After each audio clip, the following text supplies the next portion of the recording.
Muawiyah reported, Allah's Apostle ﷺ said, if Allah wants to do good to a person, He makes him comprehend the religion.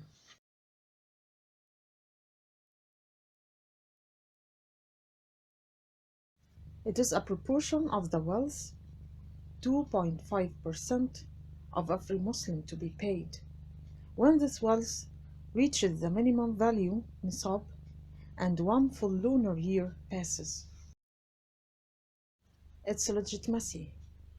It has been made obligatory in the second Islamic year after the obligation of fast-breaking charity, i.e., after the month of Ramadan.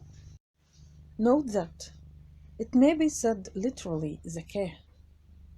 God says, and establish prayer and give Zakah, and bow with those who bow in worship and obedience.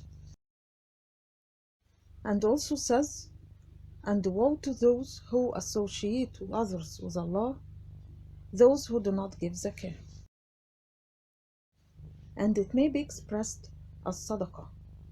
God says, take, O Muhammad, from their wealth a charity Sadaqah by which you purify them and cause them increase. And also says, Al-Sadaqat expenditures are only for the poor and for the needy. Also, it can be expressed as an expenditure. God says, and those who hoard gold and silver and spend it not in the way of Allah, give them tidings of a painful punishment. And says, and what prevents their expenditures from being accepted from them, but that they have disbelieved in Allah and His Messenger. Evidence of its legitimacy.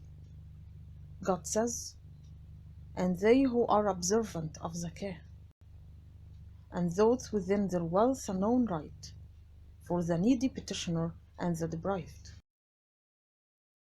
O you who have believed, spend from the good things which you have earned, and from that which we have produced for you from the earth. Ibn Abbas reported, the Prophet appointed Muaz as governor of Yemen and said to him, invite people to testify that there is no true God except Allah, and I am Allah's apostle. If they obey you to do so, then teach them that Allah has enjoined on them 5 prayers in every day and night. And if they obey you to do so, then teach them that Allah has made it obligatory for them to pay the charity from their property, and it is to be taken from the wealthy among them and given to the poor. Paying charity is obligatory in all types of property, like money, crops, or cattle. Crops and fruit charity. If crops and fruits are produced without using machines and irrigated with rainwater, their charity will be 1/10. If they are irrigated using machines and there is an effort exerted to produce them, their charity will be 1/2 of 1/10 after deduction of expenses. It is given on the harvest day. God says, eat of each of its fruit when it yields, and give its due, charity, on the day of its harvest.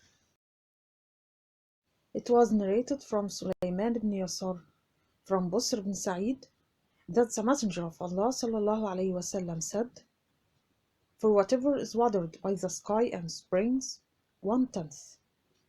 For whatever is irrigated artificially, 1/2 of 1/10. Money charity.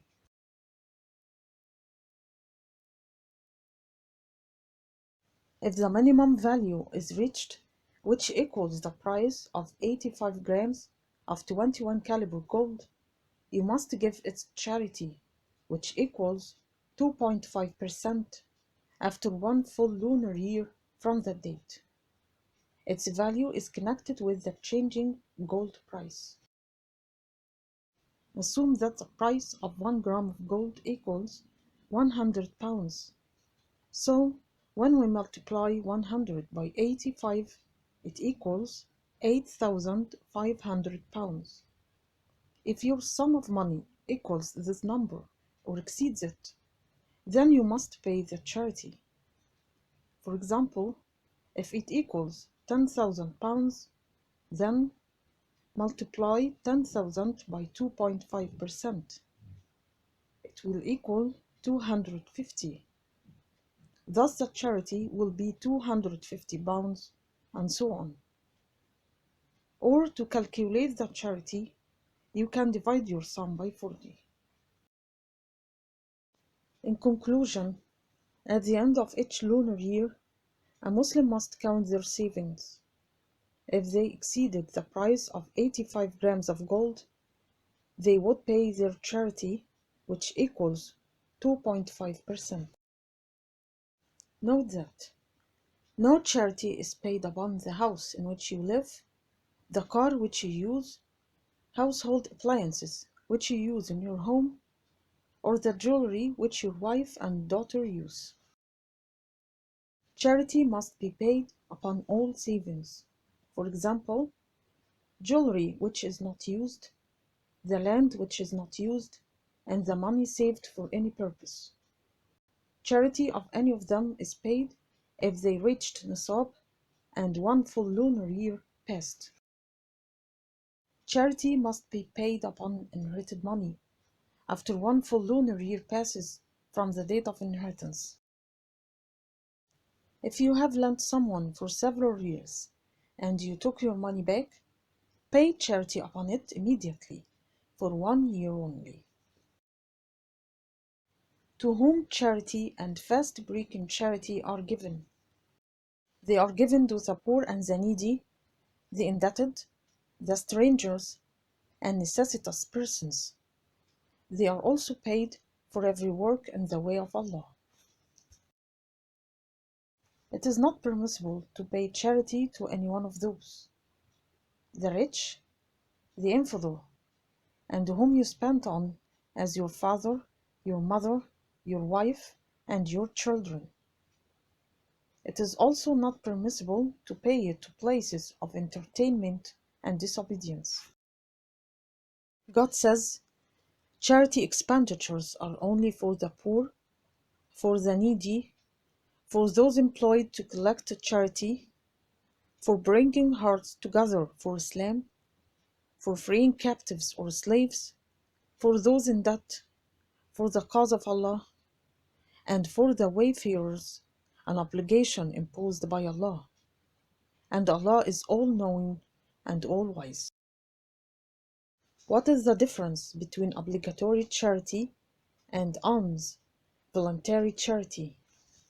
Charity is an Islamic pillar and an obligation. Its value in money, crops, and fruits is defined.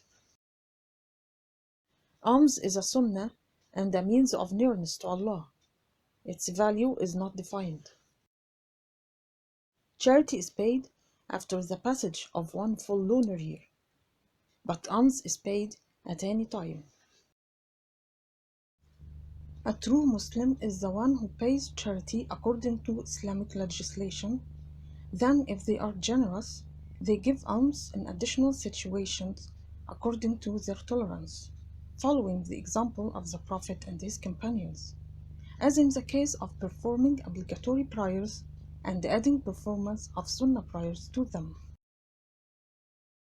For more knowledge about this topic, go to the link in the description below this video. If you find this video useful, please like, share with others, and subscribe to get so many other videos. And as usual, thanks for watching.